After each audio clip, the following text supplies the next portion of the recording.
So the chat is there. Please do use it if you have any questions that arise throughout the live stream, or if you didn't get a chance to submit a question beforehand. The topic today is finance and finance specific, and this is especially finance for home care, live-in and domiciliary sort of care providers. If your personal finances are a little bit rocky, this unfortunately that I may not be the best person to answer questions about personal finance. No, I think this ain't for that. But if it is to do with your business and sort of managing a business and sort of keeping those finances in check, then you are in exactly the right place this lunchtime. So Gregor is going to answer those questions that have been submitted. Some of these may be sort of, because of the nature of them, quite specific to different areas. One thing I want to say is on Flock, we do, of course, have a very broad video as well in the nest on just the basics of finance and keeping the books balanced with Fred Barrero.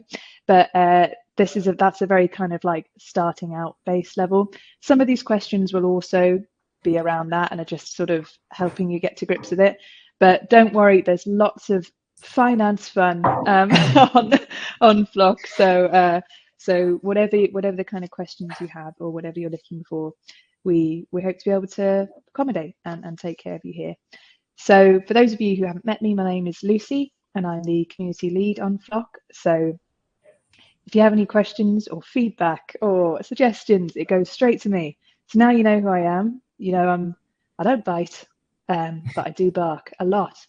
So please do let me know what you think about this recording. Let me know what you think about this live, and I'm sure we'll be asking Greg back again. That is the from everyone I've spoken to, people are very, very excited about finally having this chance here.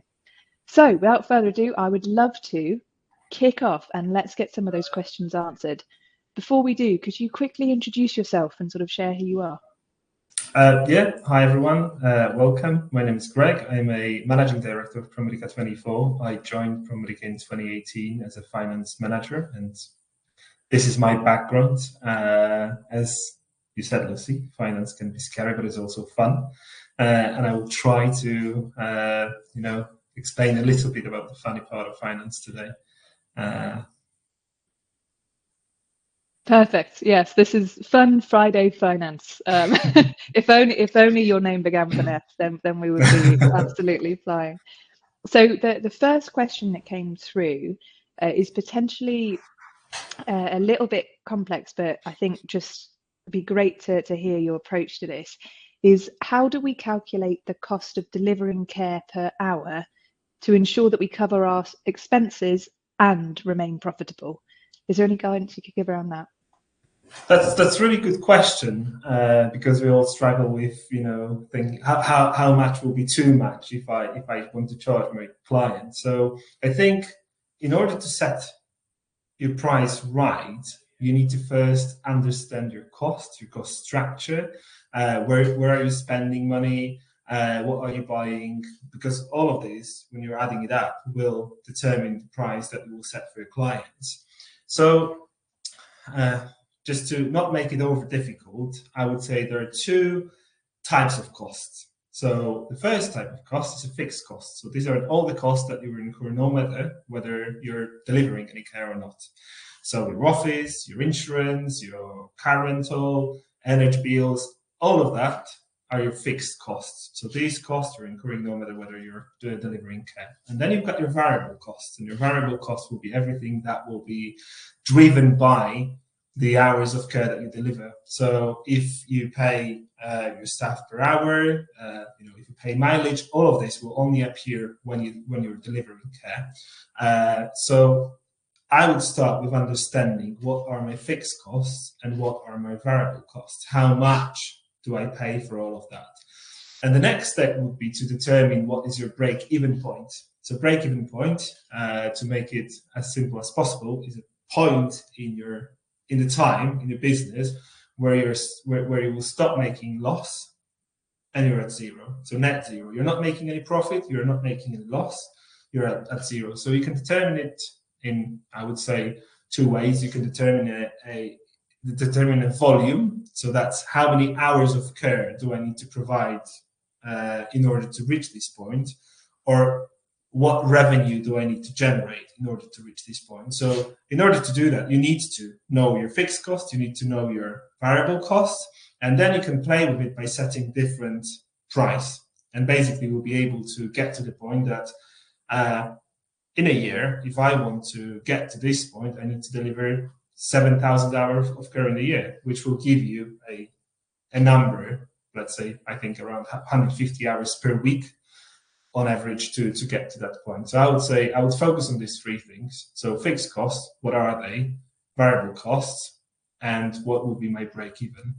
And that should suggest what should be your price, because then anything above this, so any revenue that you will generate above this and any additional hour of care you provide will generate a profit for you.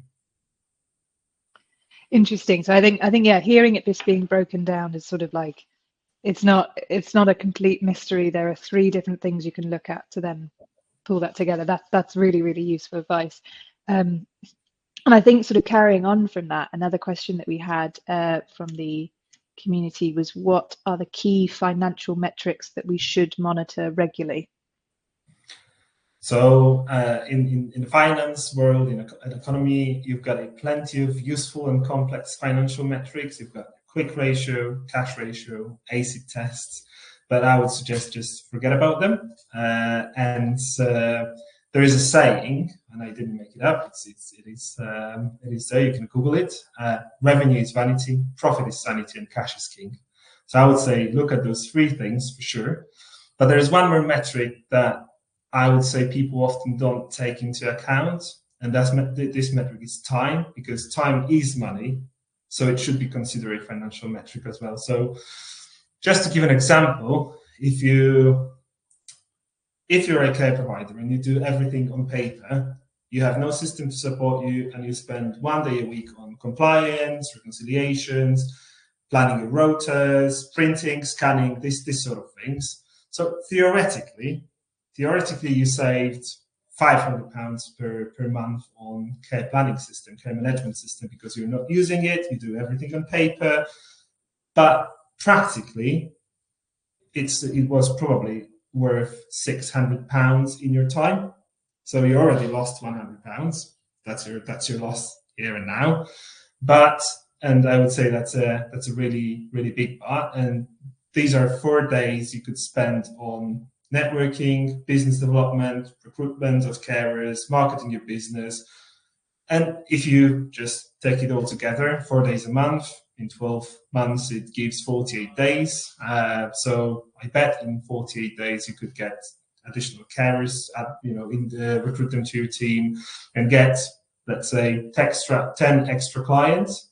So if you take 10 extra clients, let's say 12 hours a week on average per client, at £28 per hour, it would generate you additional £175,000 in revenue just by looking at this. So time should be your metric as well, where you are, if you're using it efficiently and in the right places and in, doing the right things.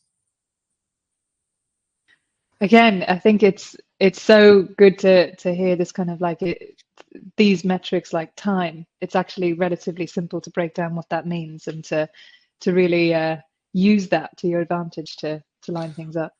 Yeah, because very often people think, especially when they're owners of the small businesses or small, medium-sized businesses, my time, it doesn't cost anything. Yes, it does, because you could do something else at the same time. You could spend this time on marketing, networking, business development, all of these different things that can help to grow your business further. Brilliant. No, yeah, I love that take. So yeah, absolutely. I think we'll make sure to, by the way, take various notes of the key takeaways from this, so we can make sure we share them. So that's a brilliant one. So I've got another question here that came through, slightly similar to the first, but I think takes into a bit more of the account the business and competition nature of it, which is, how do we set competitive yet profitable pricing structures for our services? So yeah, it is quite similar to the previous question. So I would probably say make sure that you analyze your cost base, that you don't spend money where you don't need to spend money, and you spend money where it should be spent. It doesn't mean that you have to have a snake in your pocket, but just think twice before making it. Especially, I would say this would refer to people who are just starting their business, and quite often it's like, oh, I need to have a fancy office, I need to be on the high street, and I need to be there. If you're starting your business, you can start from home. That would be one less thing that you need to think about. When you don't need to pay your rent or any extra rent, you can start from there, and then once it grows, you can get these additional things, like office, like additional people to add to your team. But I also say analyze your market. What do your competitors charge? Why can you charge more? Because if they're charging less than you, it doesn't mean that you can't charge more.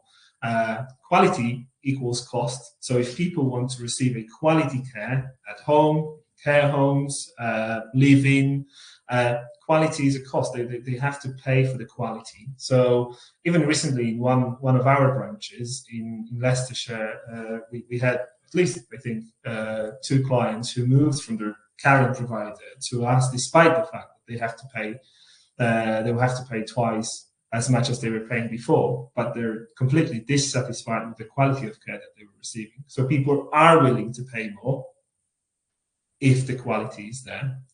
But also think about what is your pricing power, because there is very little you can do when working with local authorities or NHS. There's not much space for negotiation there. They have their budgets, they have their targets, and pretty much impose their pricing on us if we want to work with them.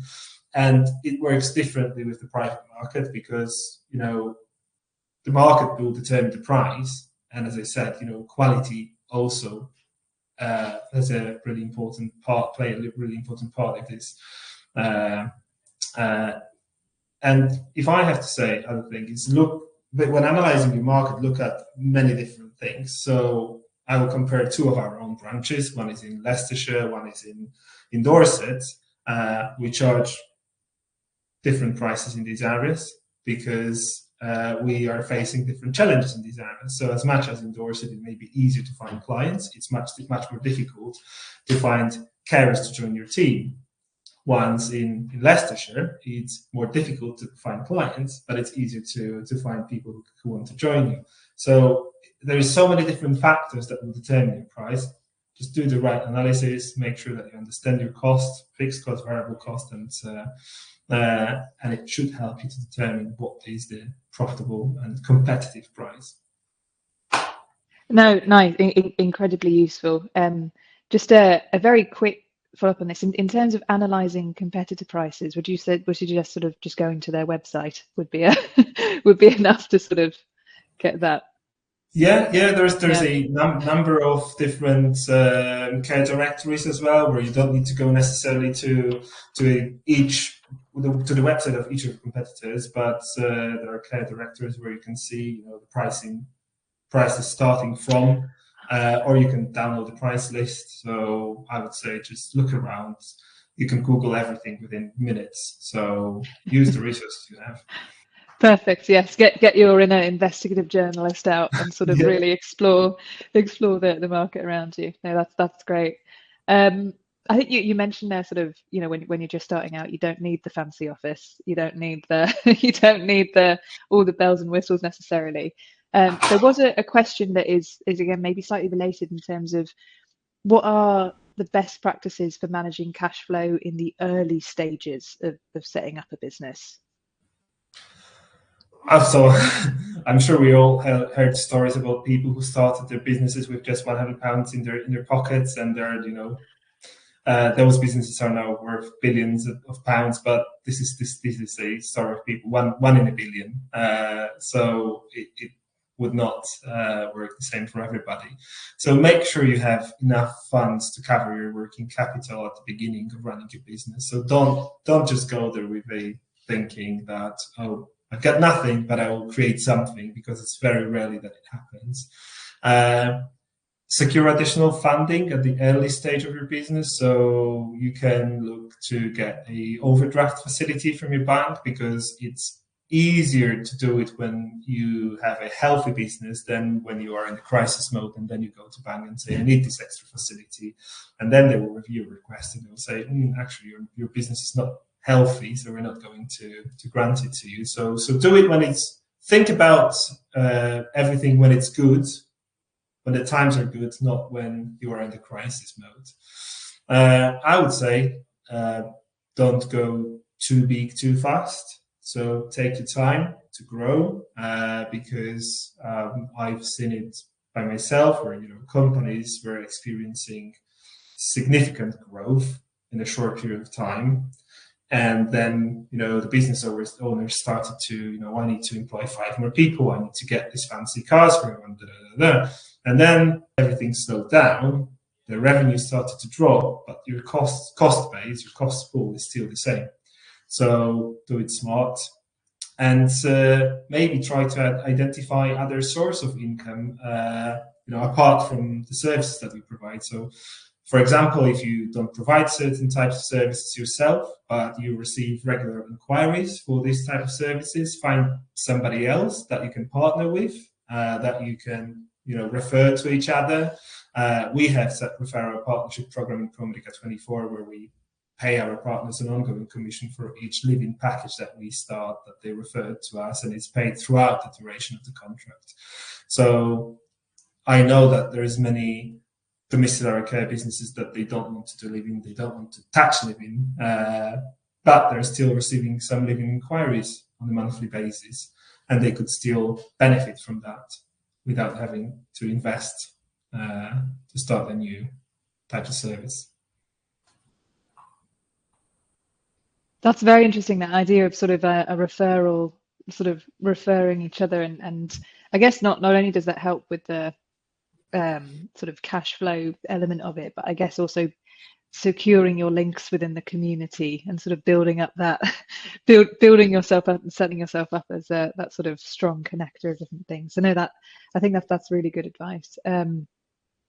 I may ask later sort of what the basics of setting up that referral program, but for now I'm going to continue. I can't start asking my own questions yet. I need to get through some of the ones that have been submitted. Again, maybe slightly related, this question came in is, how do we effectively budget for unexpected expenses, such as increases in insurance costs? So I would say, and it wouldn't be something that nobody else thought about, but it's expect the unexpected. If it's possible, try to have a safety cushion. If it's possible, I know it's difficult. It doesn't need to be even a sudden increase in the insurance cost. It may be a sudden drop in number of people that you support. We all experience, all care providers experience churn, seasonality. So we just need to give ourselves a bit of time to think and plan. When it's wise to spend more money, when should we just, take a little bit more cautious approach? Having in mind how volatile our sector is and how many changes there are and they were over the last couple of years, we basically can expect the unexpected, that something will happen. So yeah, there's no one magic rule there, unfortunately. There's not a magical way of just riding through it with absolutely no issues at all. No, I can imagine, and obviously even in the last how long has it been? 3 years or so since COVID itself. I think there's been not just that, but concurrent unexpected things that have happened to people. So yes, if you can have that little pool, I guess that's very, very important. So in terms of creating maybe that little financial security net a little bit, I think this may link to it a little, which is I'm very interested to hear. The question was, what strategies can we employ to improve our billing and collection processes? Obviously, I think a lot of the audience that we have on Flock is very much domiciliary live-in or complex care providers, and obviously you have to you have to bill and collect for the services you provide. Is there any strategies you can recommend around making that easier? I think maybe I'll tell what we do at Promedica24. So we have a direct debit facility that, basically we don't rely on whether people will remember to pay the invoices on time or not. There is a cost assigned to it because we have to pay monthly invoices to the direct debit provider, but the benefits that we get from that are significantly higher than the cost. What we also done in order to encourage people to use the direct debit facility is we've introduced a token, an extra charge for people who decide not to use it. It's just an additional admin fee because there is more work for us to chase these payments. So it's literally just £5, but I think all of us here on this webinar, we don't like to spend money when we don't have to. So even though it's just a token, it just helps to encourage people to use these facilities. You can think about changing your invoicing from monthly to bi-weekly, or to invoice people every week, because first of all, it's like when people see smaller amount on the invoice, it's easier for them to just pay it, and then you don't build a huge amount of money that you're owed by someone who may decide not to pay it, or having in mind that we work in the sector that we work in, there are situations that your client will pass away, and then you have to pay sometimes for years until the probate will be granted. So I would say try not to build massive amounts. You can think about shortening the payment terms from whatever you have to 7 days, 5 days, 3 days, or please pay immediately. And also add the admin charge for late payments, again, to encourage people to pay on time, because if people are late with payments, there are additional things that you have to do. You have to spend your time to send extra emails, reminders. So again, a token, £5, £10, £20. If you think about it, if you set additional admin fee of £25 for late payments, the client may think, oh, if I don't pay on time, that's basically additional 1 hour of care that I don't receive, but I have to pay for. So I would think about those things. And there are other options. You can ask people to set up standing orders, especially having in mind that we work with quite often people who are like 80 plus, and they may not remember to pay on time. So standing orders, although I understand that those invoices, the amount of the invoices may vary, so it may not be ideal, but it helps as well. And to think about what types of what ways of payment you accept, so card payments, over the phone, or checks. So think about all these things to make it as accessible for people as possible. Yeah, I think that piece around sort of making it easy for people to pay is definitely key there. And obviously depending on sort of like the age of the client, or even the whoever who is paying for it, if there's any, definitely I always think of it, when you go buy something online, if anything kind of stops you and you go, oh, I'm a bit confused by that, you're less likely to just go for it. So definitely making it simple to pay for your clients is key. You mentioned as well that a sort of way of automating that, so essentially creating a way for people to pay directly without you having to get manpower involved. Was there is that a sort of a tool that you have internally, or did you use another software? No, we use the external provider. We're using Go Cardless for direct debit payments. So basically, it is connected with our accounting software. So the two systems are talking to each other. So Go Cardless knows whether the invoice was settled or not. And you may either trigger these payments manually, or you can set it up so it will be triggered automatically after a couple of days after the invoice was issued. So yeah, it may be fully automated process. Or you may decide to review your invoices just to make sure that everything is okay. It probably depends on how many clients you have and how much time it would take you to do it. Absolutely. No, I think, yeah, there's always going to be a little bit of manual just to make sure. But no, so yeah, something like a Go cardless or equivalent, again, makes it easier for people to pay, takes away some of that manpower. So yeah, definitely a good way to sort of maybe streamline some of that billing and collection, make it a little bit less of a heavy lift. So this next question that came in is actually, again, this is seamless. They all seem to be linking. So this came in. It was, how do we determine the financial feasibility of introducing a new service or technology? It's all about analysis. So as we were talking before about cost, do your cost benefit analysis. What are you going to gain by introducing this new technology, or what you're going to gain by introducing a new service, and how much it is going to cost you. Understand the cost base. So we're discussing the fixed and variable costs. Do the market research. Make sure that there is a demand for a new service or product, because we may think that people will want to buy something, but it may not be the case. So invest your time to do the research.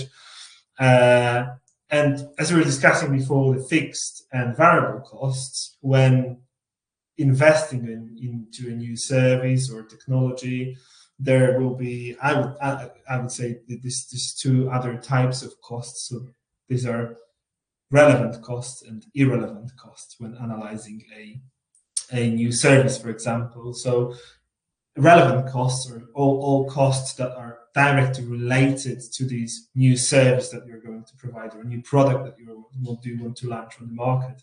The irrelevant costs, these are the costs that you're already incurring, no matter whether you will start this new service or not. So for example, I have to pay my rent because I'm providing, my current services. So I wouldn't consider this a relevant cost, because I will have to incur this cost even if I won't start this new service. So look at these things. Don't double up your costs just for your analysis, because sometimes we may decide not to do something because we overthink.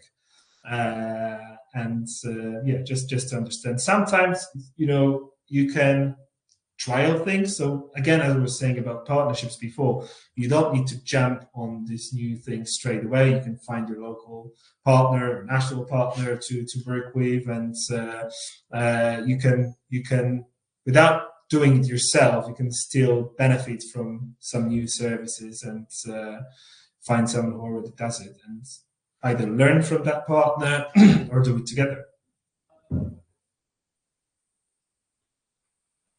As far as on mute there. So just again, a quick flag that I really like. I think you said, I've never heard this from someone in finance before. Sometimes you can overthink it. That's very reassuring for I'm sure a lot of people, just to not double up on stuff. A quick flag, if anyone does have any questions, we will try and get to them at the end. Please do put them in the chat. I can see, Gwyneth, thank you for sharing yours there. At the moment, I will continue through the questions that were submitted as a part of the initial submission, but we will try and get to any at the end. So please do share in the chat. I had one here which were, interesting.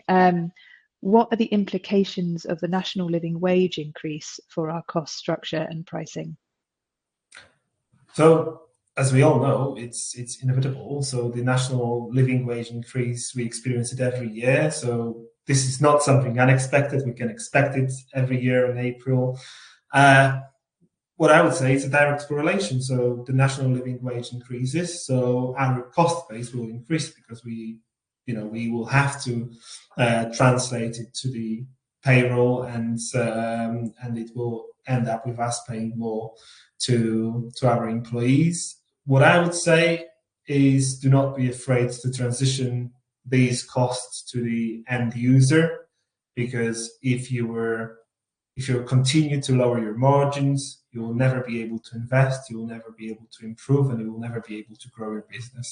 So for us, it may be, just increasing the fee for our clients by 50p per hour. It should not result with them terminating contracts with us, but it will be easier for us to be able to continue to invest and grow and improve our business.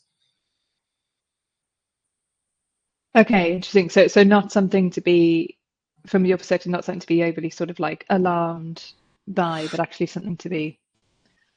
If we I think, all of us, we have to go through the exercise of price increases to our clients. So it's just a matter of being very transparent, open and honest with them why we do this. So, the national minimum wage increase, the inflationary increase, all of that will result with us, the care providers, paying more to the providers, paying more to our employees.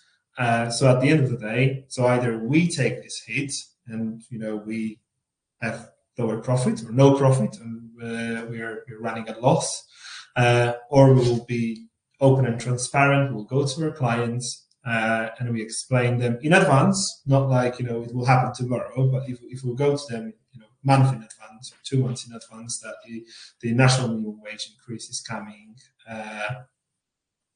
And we'll explain to them that we will have to translate this into the price increase. They will understand. I think in most cases, 99%, they'll just say, "Yeah, absolutely, do it."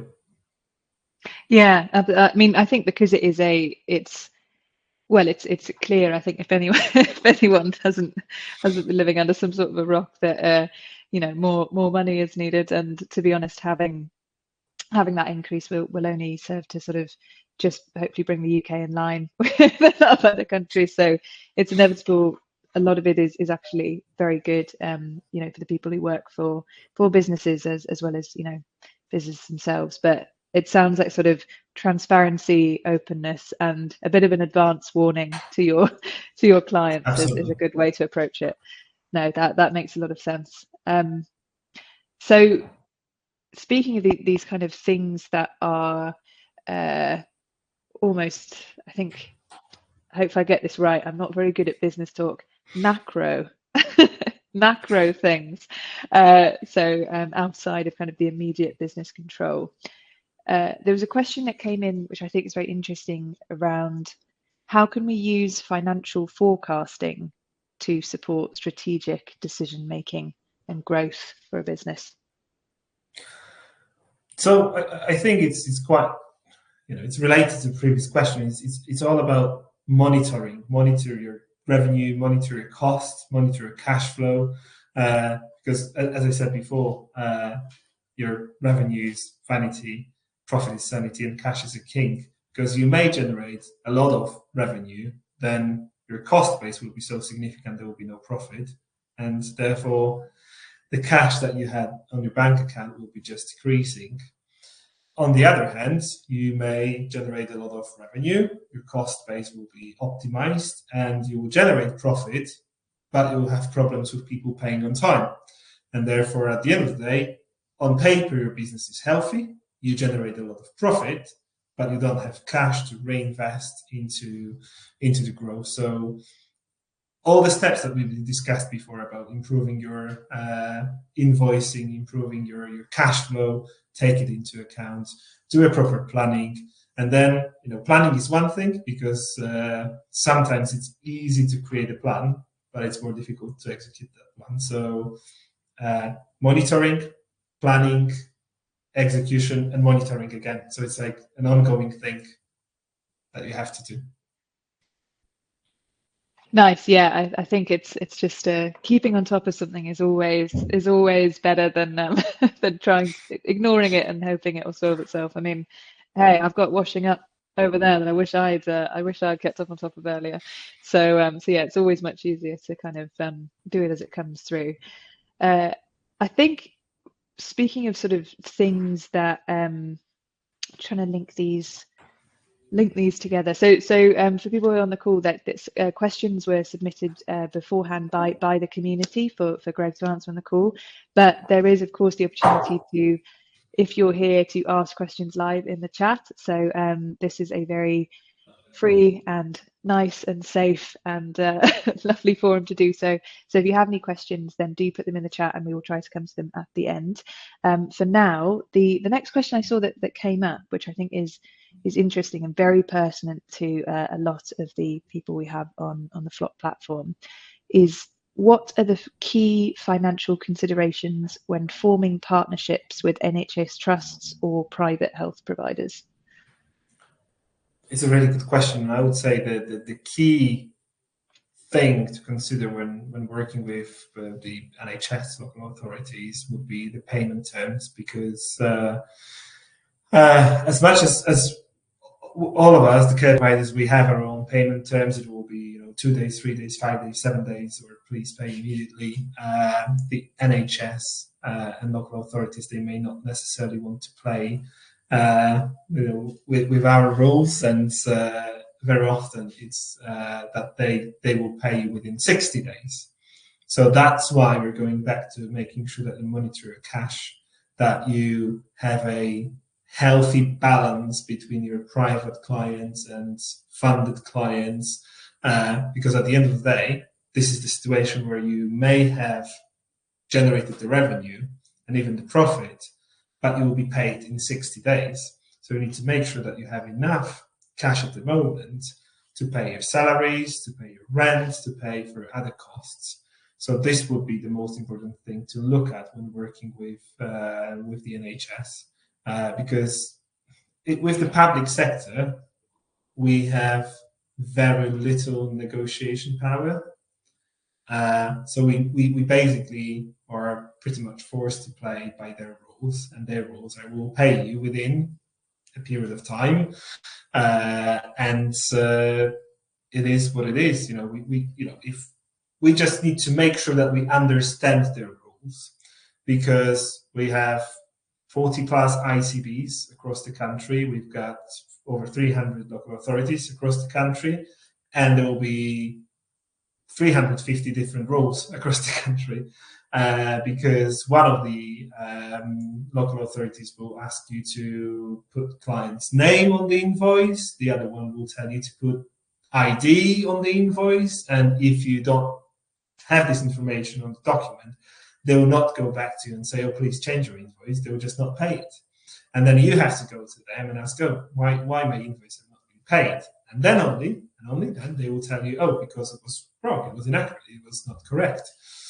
So just make sure that you know what are the expectations of the other party of the transaction, and what do you have to do in order to be paid as quickly as possible. Yeah, I think that definitely the payment terms and things are key to keep an eye on there, because it could be sort of a brilliant contract or council tender that you've secured, but if they don't pay you for sort of 120 days and that was the agreed terms, then it's it may be a point of weighing up whether you can afford to take the tender in the meantime. Yeah.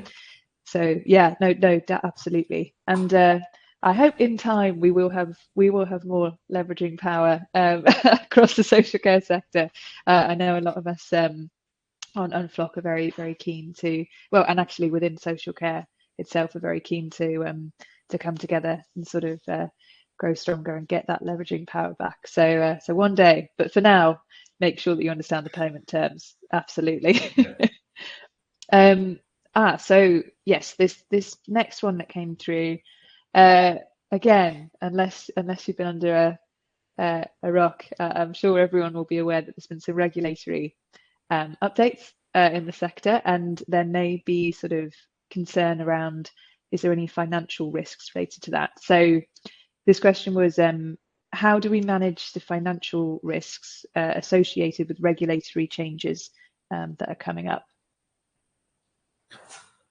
So I think it would be a very similar answer to the one that I provided the question about the unexpected costs or increases in these costs, like the insurance. Expect the unexpected. Our sector is extremely volatile. So since I joined in 2018, there were so many huge changes. When I joined, the UK was still part of the EU. There was no COVID. There was nothing like this. And over the past 6 years, huge changes, massive changes. So we can expect that something is coming. Like recently, even the care workers on visa are not allowed to bring their families. I think that's the change from just around a month ago. We just need to be always on top of the information, constantly monitor the information, especially having in mind that it's an election year, so we all need to pay extra attention to the possible changes. So just always be on top. Yes, absolutely. And yeah, election year, very interesting. Who knows? So it absolutely is a volatile sector to work in. But I think a lot of the core principles, especially around that, making sure you're as financially healthy as you can be, and a lot of the stuff that's been discussed sort of previously in the questions on that you've answered on this AMA, it's all about sort of be as financially secure and stable as you can be, and then you should hopefully be able to ride out some of the external volatility.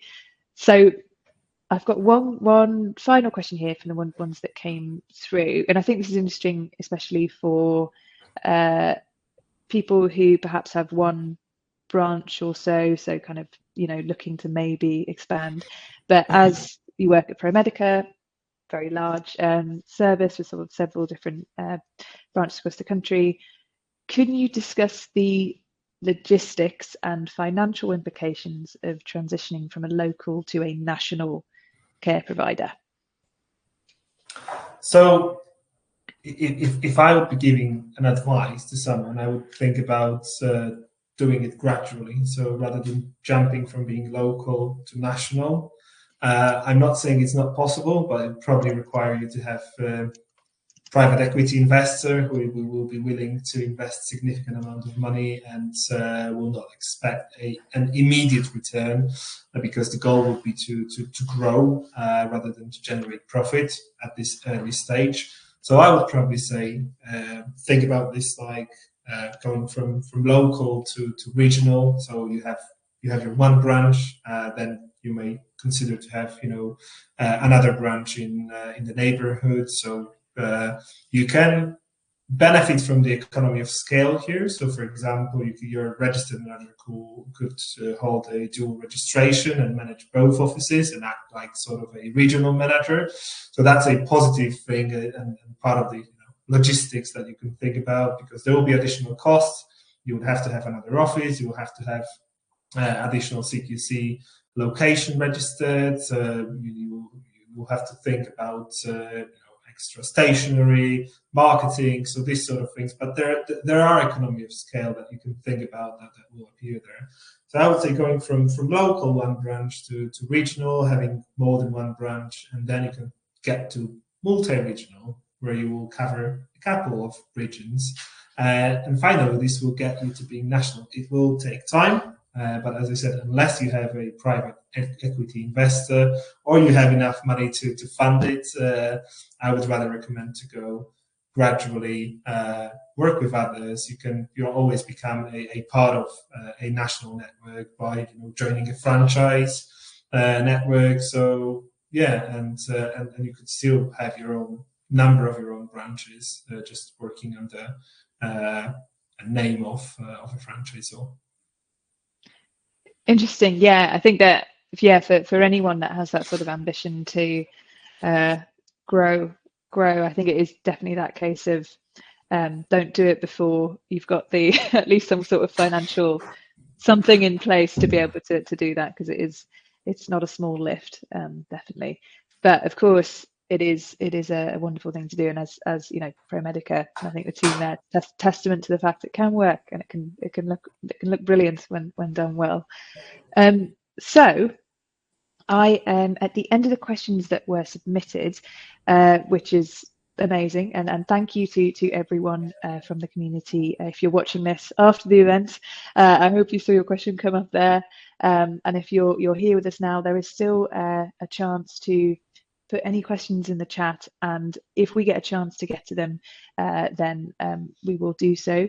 There was a question earlier, Greg, that if you're not sure, we can always follow up with this, but it was from Gwyneth, who asked, were there any links for startup grants for providers who have just been registered but not yet rated? So is there any sort of funding available that you're aware of for new business in the sector? I know that Digital Social Care did have a pot of funding available at some point. There are grants available, from the NHS, because I think the NHS and the CQC are targeted to get to, I think, 80% of the care providers to become digital by the end of this year. So they have a pot of money available for care providers to invest in digitalization. So digital care planning, EMARs, and so on and so forth. You can look at your local government grants, because there are some available. You can find some grants for equipment. So, for example, if you need to spend money on your laptops, printers, sometimes they're available. I'm not saying it's always available there, but have a look. If you're sure about your idea and you know that it's going to work, you can always have a look and try to find a co-investor that will help financially to develop the product, the service, or the business.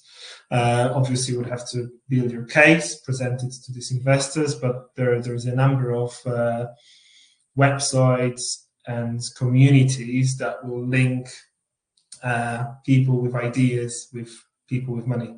And then they can work together to build something. I can try to find some of those websites after the webinar and send you some links. But yeah, it is available. Perfect. Yes, we will. As I said, the recording of this webinar will be hosted on the event page. It will turn magically into a recording page, and we'll also make sure to share the resources there. So yes, if we have any further information on sort of links to follow up on, you're welcome, Gwyneth. And I think thanks to Greg there, we'll share any sort of follow-up information on that page and make sure that it's available for all. Before you go, there was actually one question that I had. So there's obviously lots and lots of different areas within a care business that money is involved in. What are some of the more common areas where care businesses might overspend or introduce financial risks that they might not even be aware of? So whether it's sort of overhiring, as you mentioned earlier, or potentially kind of using paper instead of tech. Like what are some common areas where actually you might be overspending without realizing it? I think I would slightly compare it to your personal budget. So we're all spending money on a daily basis, and quite often we're looking at, oh, this subscription cost me £50, or this cost me £100, and it's too expensive. But I think quite often these are the small things that when you add them all together, they will make quite a pot of money. So from the personal perspective, if you go shopping and you spend £1 here, £2 here, and £3 there, all of a sudden this will, over the month, it will make a couple of hundreds of pounds or a significant amount. So I would say I wouldn't say there is one specific area. I would say look at all of these areas and think about, why do I do this? Yeah. So for example, it's especially at the time of growth that it's easy to miss these things. It's like, I may need additional 10 mobile phones, pay monthly subscription that we'll use, and then on the renewal, despite the fact that they're somewhere in the drawer, you keep paying for them. because we'll just, there's a renewal. I already have 30 mobile phones or 50 or whatever mobile phone numbers, and it's like, let's just renew all of them. But you can look at this and say, this one was never used, or was just used for 6 months, and nobody's using it now. Do I need to renew that? Because it will be extra £50 that you can save monthly. But if you look at this from the annual perspective, that's this £50 monthly, it's £600 a year, and this £600 you could spend on Facebook advertising, you could spend on Google ads, you could spend on your monthly fee for digital care management software. So look at the small things. Obviously, look at the big things as well, but they're easy. It's easy to see them, but look at the small things because it's easy to just miss them. Yeah, I think that's great advice. Because I think when you hear something sort of like overspend on tech cost, that's so broad that you're kind of like, oh right, yeah. Whereas actually, if it's sort of, we have 5 mobile phones and we only use one of them, that's a really good place to start. So unless I think anyone has any more questions, I will begin to gently wrap up this wonderful Ask Me Anything.